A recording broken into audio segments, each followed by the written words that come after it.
Welcome back to my channel. ఇప్పుడు వచ్చేసి family star movie review అనమాట. మనం రివ్యూలోకి వెళ్ళే ముందుగా మన ఛానల్ ఎవరైతే చూస్తున్నారో వాళ్ళు సబ్స్క్రైబ్ చేసుకొని బెల్ అయితే ఆన్ చేసుకొని ప్లీజ్ సపోర్ట్ అయితే చేయండి. చాలా మంది చూస్తున్నారు, సబ్స్క్రైబ్ చేసుకోవడం లేదబ్బా, ప్లీజ్ డూ సబ్స్క్రైబ్. అలాగే బెల్ కూడా ఆన్ చేసుకోండి.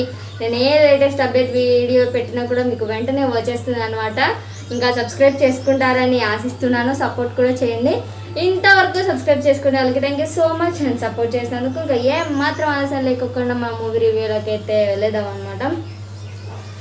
ఇలాంటి మూవీ అసలుకి చూద్దామా వద్దా అనేంతలా అనిపించింది అనమాట. ఈసారి మాత్రం విజయ్ దేవరకొండ ఖచ్చితంగా ఫ్లాఫే కొట్టాడండి. హిట్ అయితే అస్సలు అనిపించలే నాకైతే. కానీ ఈ మూవీ మాత్రం ఎంత ల్యాగ్గా నడుస్తుందంటే సినిమా మాత్రం అంత ల్యాగ్గా నడుస్తూ ఉంటుంది. అసలు అక్కడక్కడ సిచ్యువేషన్స్ బాగుండవు, విఎఫ్ఎక్స్ అసలుకి ఏం బాగుండవు. వట్టర్ ఫ్లాప్ అయితే నేను ఖచ్చితంగా మొహం మీదనే చెప్పేస్తానని. నిజంగానే మన ఖుషి సినిమా దాంతో నుంచి ఈ సినిమా పోల్చుకుంటే కానీ అదే బెటర్ అయితే అనిపిస్తుంది అనమాట. అంత ఎఫెక్ట్ పెట్టలేదు. అండ్ సిచ్యువేషన్స్ స్టోరీ అస్సలు బాగాలేదు. అసలు ఫ్యామిలీ స్టార్ అనే వర్డే విజయ్ దేవరకొండకి అయితే అస్సలు సెట్ కాలేదని అయితే కానీ నా ఒపీనియన్ అయితే అనిపించింది అనమాట. అసలుకి డైరెక్టర్ వచ్చేసి పరశురామ పెట్ల గారు. ఆ స్టోరీ ఎందుకు తీసుకున్నారో కూడా అర్థం కాదు. ఇంకొకటి దోశలు వేసే సీన్ ఉంటుంది, వాళ్ళు ట్రైలర్లో ఆడే చూపిస్తారు. వాటికి కూడా విఎఫ్ఎక్స్ చూపించాలంటే ఇంకా ఏమనుకో అలా వాళ్ళని. నిజంగానే ఏమి బాగాలేవండి. నిజంగానే స్టోరీ అస్సలు నచ్చదు. మేబీ ఫ్యామిలీస్కి ఏమో ఫస్ట్ హాఫ్ అయితే నచ్చుండొచ్చేమో నాకైతే అనిపించింది అనమాట. నాకు మాత్రం థియేటర్ నుంచి ఎప్పుడెప్పుడు వెళ్ళిపోదాండ్రు నాయన స్వామి అనేంత ఇరిటేషన్ అయితే తెప్పించింది ఫ్యామిలీ స్టార్ మాత్రం.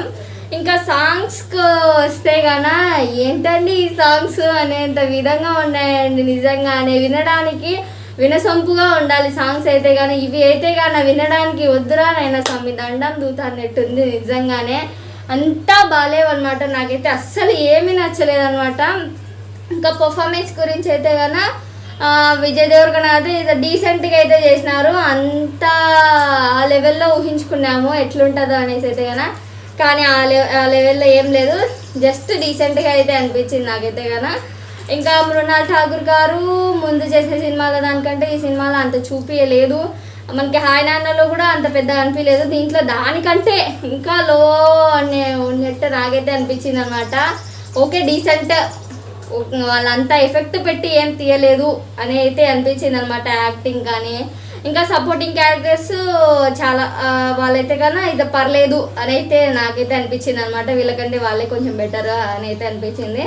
సో విజయ్ దేవరకొండ గారికి అయితే కన్నా ఇది ఖచ్చితంగా అట్టర్ ఫ్లాప్ సినిమా. ఎందుకంటే కన్నా ఇప్పుడు ఈ సీజన్లో రిలీజ్ చేసేందుకు ఈ సీజన్ మనకి ఐపీఎల్ నడుస్తుంది కాబట్టి ఇంకా ఈ టైంలో సినిమాలు రిలీజ్ చేసుకోవడమే దండగా అనేది అనిపిస్తుంది అనమాట. ఇంకెవరు చూసినా సినిమాలకి ఏం పోతారండి, ఇంకా ఐపీఎల్ మ్యాచ్కే ఇంకా అంతా అనమాట. సినిమాలు అసలు పట్టించుకోవడం లేదు.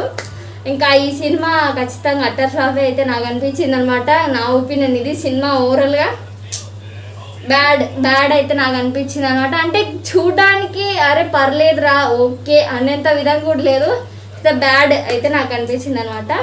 మీకు ఇంకా ఈ మూవీ చూడకపోతే కన్నా వెళ్ళి చూడండి. నేనైతే కన్నా చూడకూడదే అనే చెప్తాను అనమాట. అంటే అంత స్టోరీ కానీ ఏం కథ స్క్రీన్ ప్లే కానీ నాకైతే అంత బాగా నచ్చలేదు. మీరు ఇదంతా విని చూడాలనుకుంటే కన్నా, డబ్బులు ఖర్చు పెట్టాలనుకుంటే కన్నా వెళ్ళి చూడండి, వెళ్ళి రండి. అలాగైతే కనుక ఈ రివ్యూ మీకు నచ్చితే కనుక లైక్ చేయండి, షేర్ చేయండి, అలాగే సబ్స్క్రైబ్ చేసుకోండి, అలాగే బెల్ కూడా ఆన్ చేసుకోండి. ఇంకా ఈ వీడియో ఎంత అంటే అందరికీ బాయ్.